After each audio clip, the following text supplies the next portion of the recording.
Hello, welcome to the Capitol Report on NTD Television. I'm Steve Lance.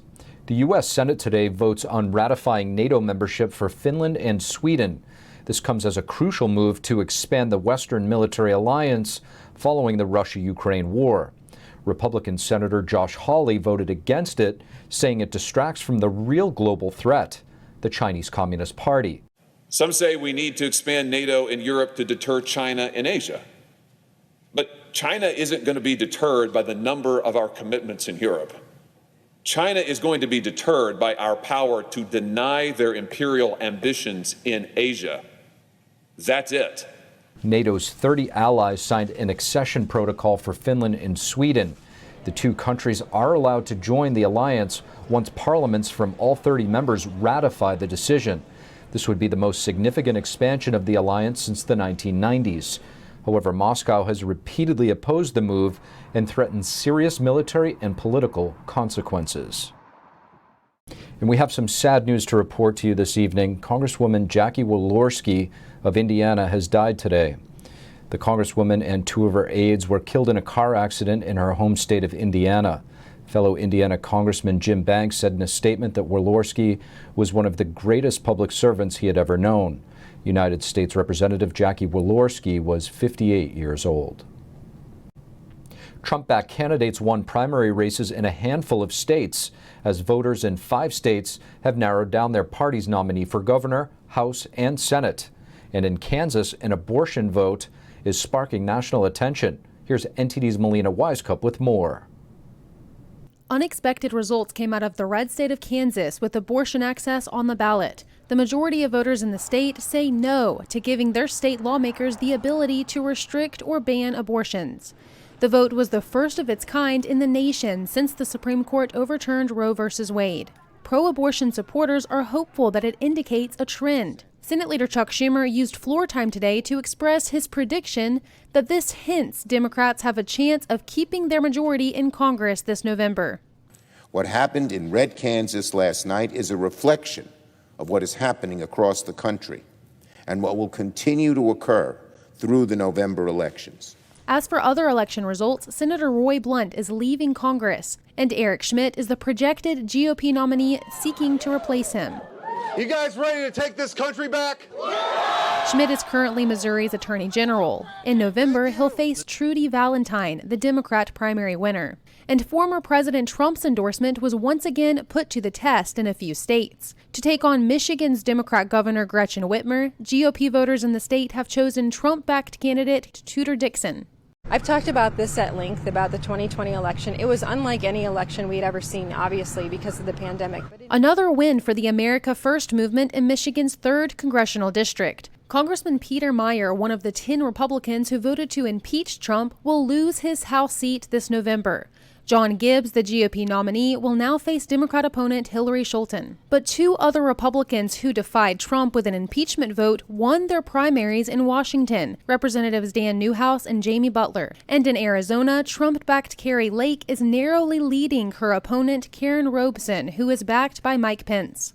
And for the state's Senate race, Blake Masters won the nomination to take on Democrat Senator Mark Kelly. Arizona is the most important state to look at from last night's primary results. This is one of the few swing states where Republicans have a chance of flipping the Senate seat and taking back the majority come November.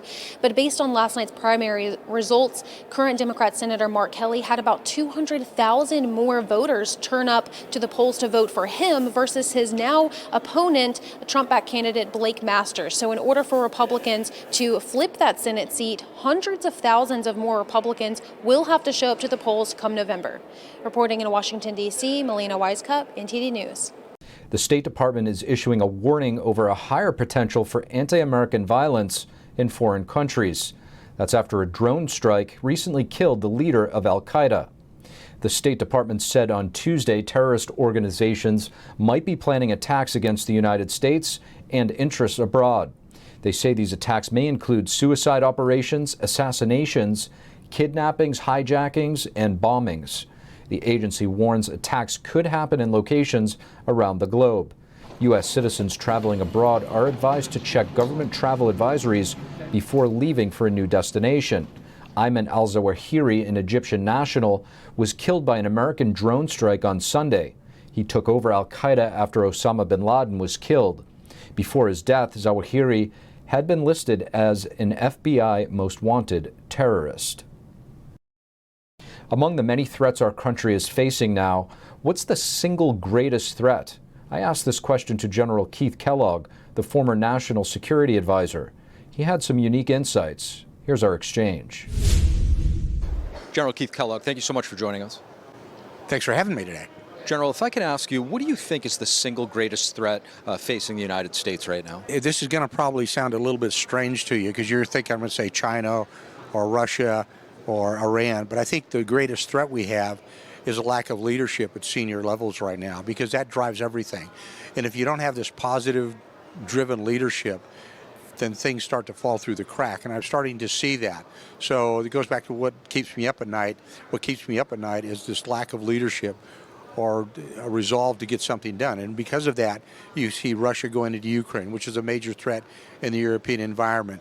You see China constantly threatening Taiwan, which is a major concern for us in the Far East. And then you see Iran now marching to get a potential nuclear weapon, which will totally destabilize the Middle East. But it all comes back to the level of leadership. Do we want to prevent these nations from doing it? And then how do we go about doing it? In general, so would you say that it's a matter of policy, or is it just fundamental capability?